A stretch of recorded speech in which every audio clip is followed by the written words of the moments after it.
Thank you very much for that introduction, and thank you very Eskerrik asko sarrera horregatik eta eskerrik asko gonbidapen honegatik. 3 egun hauek oso inspiragarriak izan dira eta gauza asko entzun ditugu, baino beste jende askorekin hemendik kanpora hitz egiteko izan dugun aukera ere oso interesgarria eta erakargarria izan da. Beraz, eskerrik asko benetan.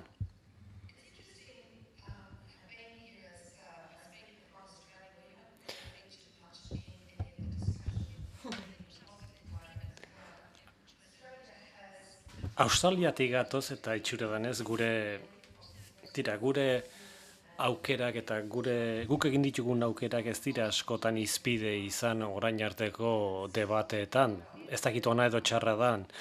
Egia da, hemengo finantza krisiak ez gaituela hain gogor jo, tan zuek baino hobeto gabiltzala, behar bada horregatik izango da. Ez dakit zergatik den, behar bada gobernu politikengatik izango da.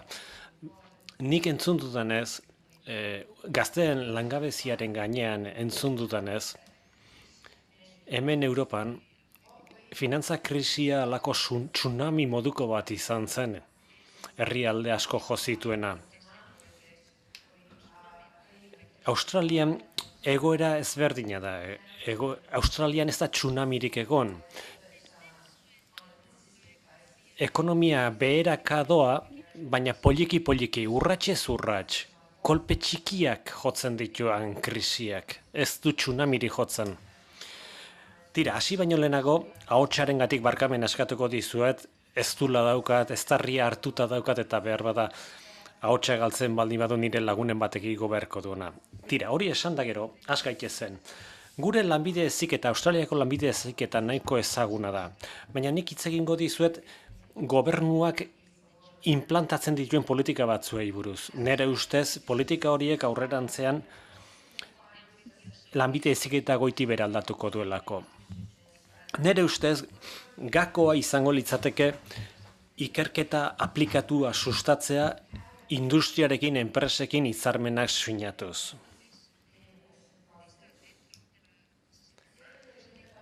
Eta nik azalduko dizuetena da, horrek ze kokapen dauka lanbide heziketan eta zer egiten dugun horren gainean.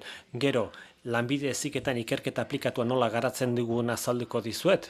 Eta horretarako 2 azterlan praktiko erabiliko ditugu. Gure institutuan egindako 2 azterlan praktikoak eta 2 osasungintzaren arloan egindakoak dira. Ea interesgarriak iruditzen zaizkizuen. Has gaitezen beraz. Eta has gaitezen nire erakundeari buruz hizketan.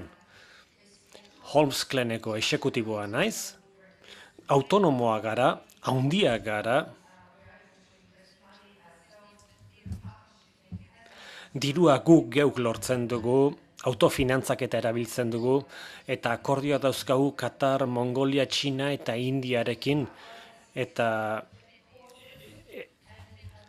ekialde ertainean ere urte asko daramatzagu lanean. Lanbide heziketako 600 ikastaro baino gehiago eskaintzen ditugu, 25 programa eta master programa bat ere bai. Eta hemen gardenkian ikusten duzuenaz,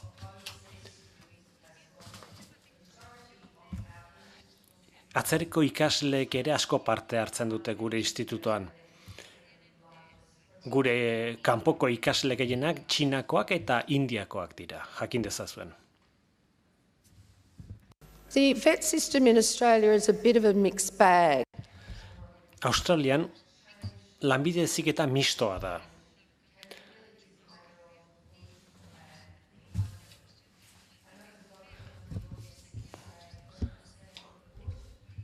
Nik badakit zuetako askok alderdiri politenak ezagutzen dituzuela, gure sistemaren alderdiri politenak, eta egia da alderdi horiek hortxe daude, ez dira gezurrezkoak. Baina hala ere gure sistema goitiberari da aldatzen, eta Australian politika bera ere aldatzen ari da ez heziketa bakarri. orain finantzaketa eskariaren araberakoa da, eta honek ukitzen du bai lanbide heziketa eta bai goi mailako heziketa. Hau da, ikaslek erabakitzen duten nora joan nahi duten, eta gobernuak finantzatzen ditu ikasleen aukeraketa horiek. Ikaslek egiten dituzten aukeraketen arabera, eta hori ona da alde batetik ikaslek aukeratu egiten dutelako nora joan nahi duten, baina beste alde batetik momentu honetan gaitasunen eta programa eskaintzaren arteko loturarik ez dagoia. Horregatik, finantzaketak ikaslek zer nahi duten hartzen du oinarrian, baina ez gaitasunak. Gure institutoak zeozer emani egiten du. Bai.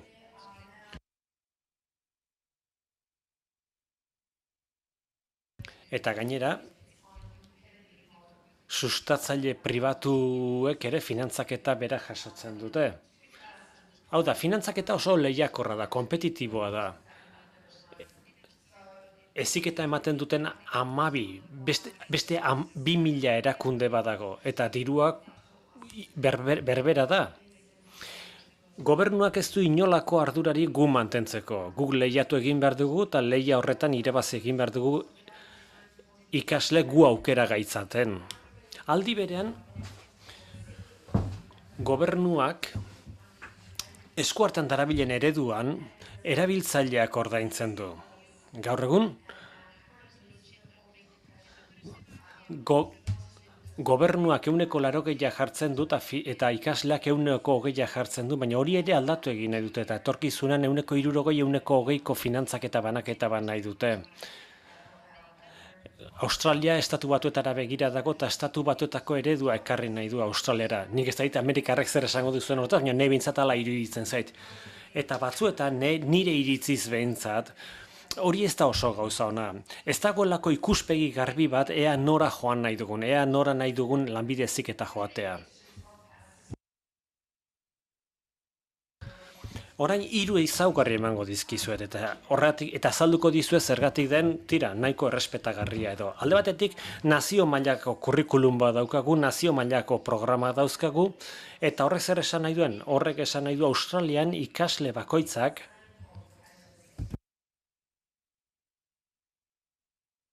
ikasketa berbera jasoko dituela gutxi gora bera estatu osoan.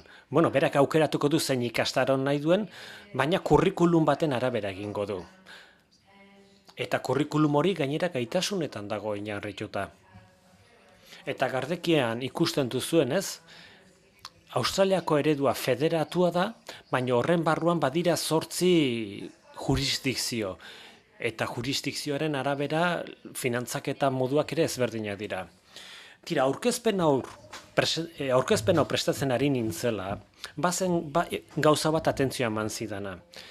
Izan ere, ikerketa politiketan, ez inon ez da agertzen, ez lanbide heziketak zer egiten duen edo zertako den. Baina hontaz apur bat aurrerago hitz egingo dizuet. Esan dizuetan ez, lanbide heziketako 2.000 erakunde baino gehiago dauzkagu Australian, eta finantzaketa publikoa daukate erakunde horiek.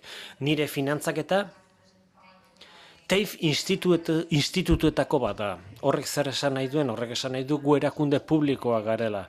Baina hala ere, erakunde pribatuekin lehian aritzen gara finantzaketa eskuratzeko, lehen azaldu dizuetan ez. Lanbide heziketan 2 milioi ikasle bat ari dira, eta beraiek erabakitzen dute non ikasi erakunde publikoetan edo pribatuetan. Zer da berrikuntza? Az gaitezen berrikuntza zizketan, horretaz hitz egin nahi dizuet. Itxura batean behintzat, lanbide heziketak ikasleari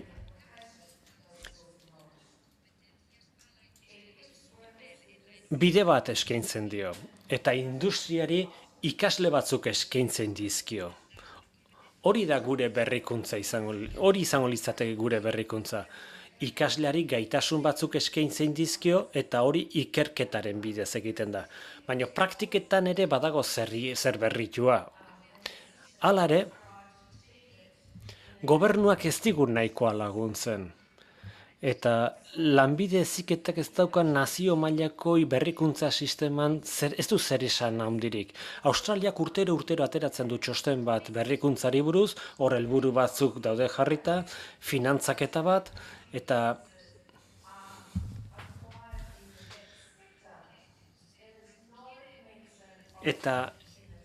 esaten du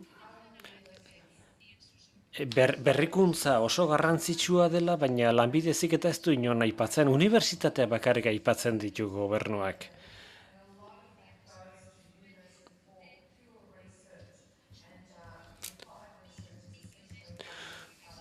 8,4 milioi inbertitu ditu Australiako gobernuak berrikuntzan, azken 10 urtetan, batez ere enpresetan eta unibertsitatetan.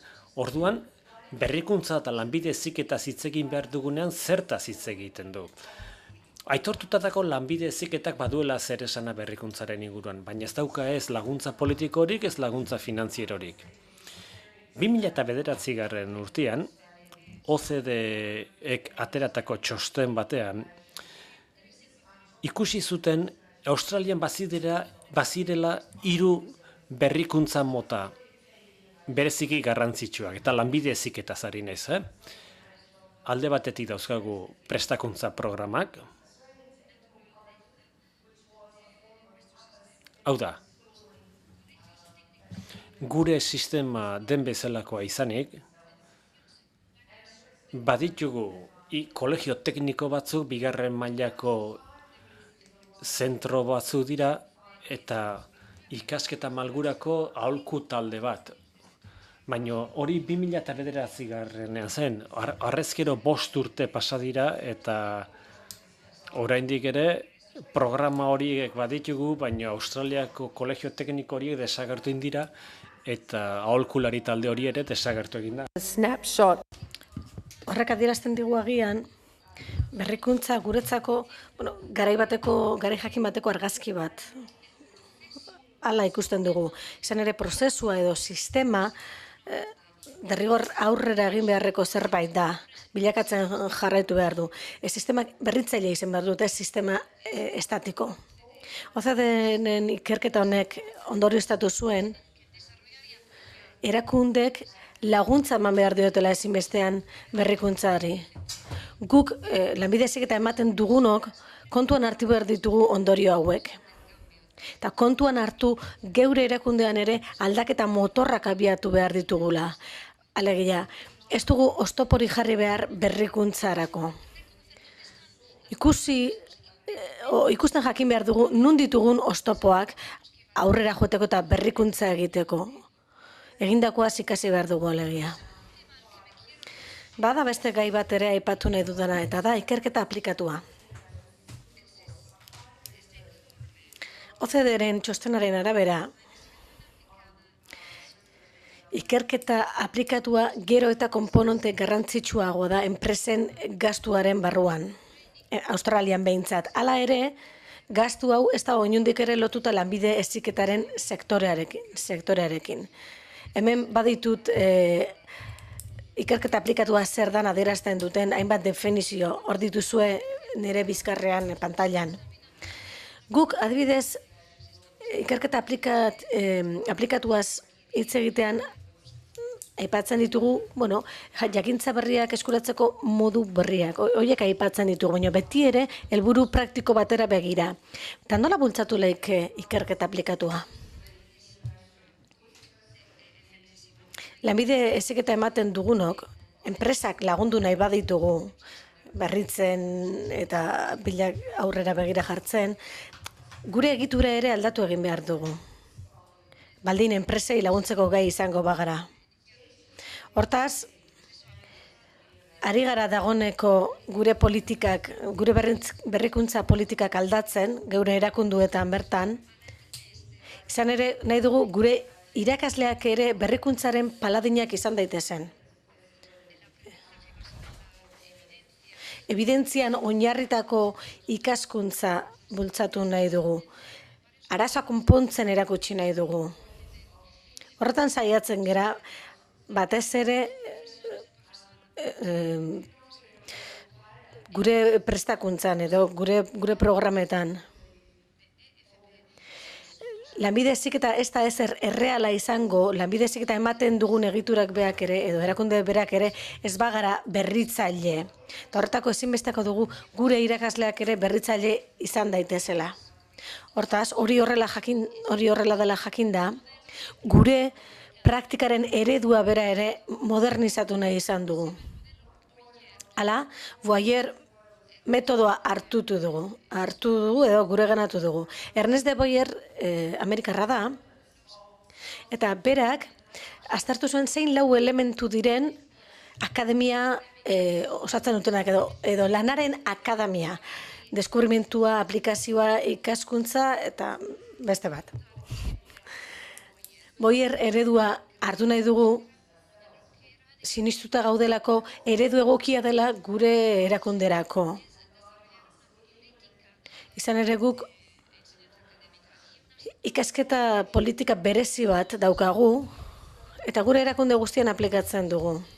Gure irakasle guztiek bete behar dituzte jarraibide batzuk, pauta batzuk, eta hala guk marko bat sortu dugu, eta marko horren bidez praktika akademiko batzuri egokitzen dizkiegu kreditu batzuk, adibidez joan baldin badia konferentzi batera, hainbat kreditu, ponentzi bat aurkezten badute, beste kreditu batzuk, edo parte hartzen baldin badute enpresaren baten jardunean, hainbeste kreditu.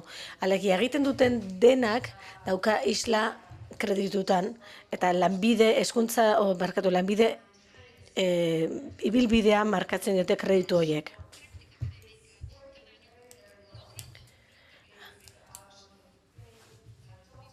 Oso ondo funtzionatzen digu egia esateko sistema honek, kredituen sistema honek, irakaslek ere ontzat ematen dute, eta dagoeneko emaitza onak jasotzen hasita gaude. Hemen ikusten duzuen transparentzia honetan, saiatu naiz aurkezten Boyer sistema horrek nola funtzionatzen duen. Lehen esan dizuet, 4 tipotako praktika akademiko daudela. Aurkikuntza, integrazioa, aplikazioa eta ikaskuntza. Gero, Boyer ikasleak egiten ditu neurtu, zutabe horietako bakoitza edo praktika akademiko bakoitza neurtu. Zenbat betetzen den. Eta guri oso egokia iruditzen zaigu sistema hau, berrikuntza benetan egiten den edo ez aztertzen duelako, eta benetan aplikatzen den edo ez begiratzen duelako. Alegia, bultzatzen du ez bakarrik berrikuntza sortzea baizik, berrikuntza nonbait txertatzea. Lanbide heziketari dagokionez, egia esan gure kasuan oso lotuta dago industriarekin. Industriarekin batera egindako hainbat ikasketa plan baditugu, badaukagu baita ere, enpresarako gaitasunetan oinarritzen den ikasketa eredu bat ere, hainbat adibide ditugu horrenak, izan ere aspaldidanik ari gara enpresarekin batean lanean. Hori horrela izanik ere, nik usten dut gure institutuak edo nire irakundek arazo bat badaukala. Alegia, ez daukagu jakiterik benetan ondo egiten dugun lan enpreseri begira. Naiz lotuta egon, Ez dakigu zenbatean funtzionatzen duen lotura honek. Ia benetan lotura hau aberasgarri ote den enpresentzat. Aurrenengo egunean gure kolega Amerikarrek esan zuten nola aplikatzen duten lanbide heziketa enpresan. Eta ondo doakiela ere esan zuten. Baina guk nahi genuke oraindik ere gure lotura hau gehiago estutu. Aberasgarria egin. Eta nola egin genezake hori? Hasiera batean lotura politikoa behar dugu. Eta hori, desde luego, Australian ez da gertatzen. Hornitzaile mailan komeni da lotzea baita ere. Lanbide heziketa industria eta ikerketa aplikatua dena elkartu beharko litzateke. Eta orain, aurrenengo kasu praktiko bat aurkeztuko dizuet. simulazio aliantza batei buruz ari gara. Hor, proveedoreak, hornitzaileak, industria, gobernua, hainbat arlotako jentea biltzen da, baita ere lanbide heziketako eta unibertsitateko irakasleak, zentroak eta abar, eta dagoeneko funts batzuk lortu dituzte jakiteko nola aplikatu elkarren artean ikasitakoa adibidez praktika klinikoetan.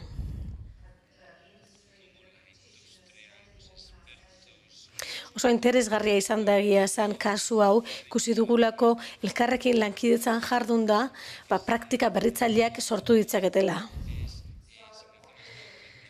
Normalen simulazio aliantza badanez, ikusten dugu nola egin simulazioak erizaintzan. Hortan zentratzen da aliantza hau.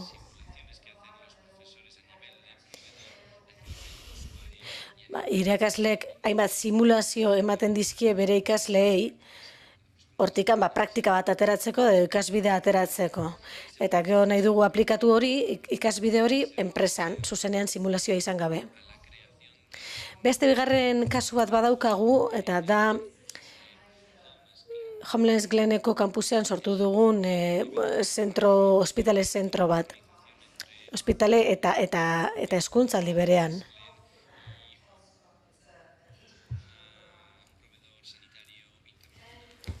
Izan ere, irakasle eta osasun arloko jendea biltzen ditu aliantza honek.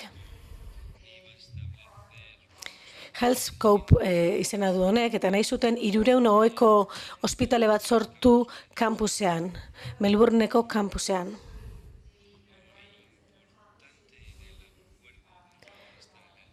Aliantza honen barruan lortutako akordioak puntu garrantzitsu badu. Eta da, akordio, formatiboa edo prestakuntzarako akordio bat lortu dugula.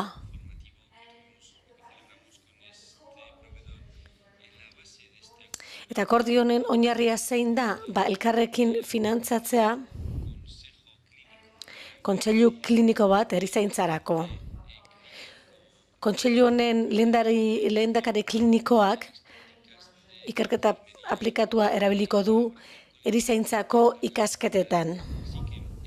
Institutuarekin eta ospitalearekin batera.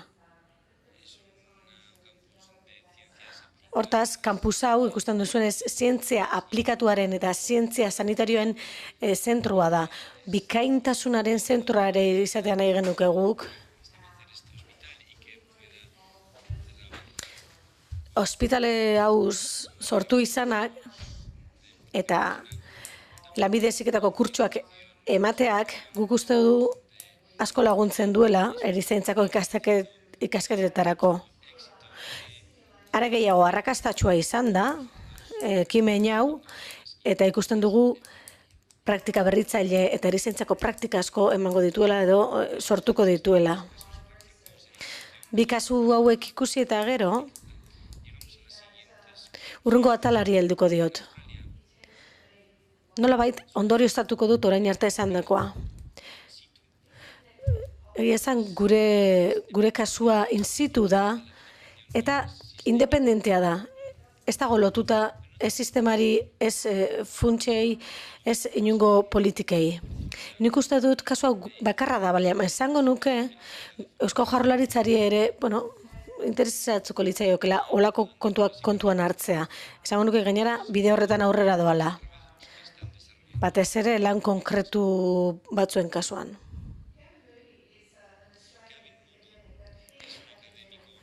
Adiz, Gabi Moody daukaguk pertsonaia famatua da Australian,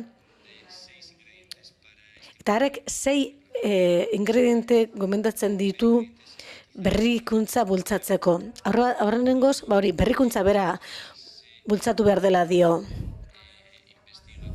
Ez dela bakarrikan ikerketan tematu behar. Adibidez, nerea bezalako zentroetan, batzutan pentsatzen dugu ikerketa eta besterik ez dagoela, baina hori ez da horrela. Hortikan atera egin behar dugu, praktikara iritsi behar dugu. Bigarrenek proposatzen du nolabait burutza hartu behar dela berrikuntzaren sisteman, alegia buru jarri eta nabarmena izan. luzera begira lan egiteko burutza hartu behar da. Richard Cottonek esaten du, behare kontu hauen ikerlaria da, eta politikak eta finantzazioa aztertzen ditu batez ere, eta ikerketa eta garapena lantzen ditu.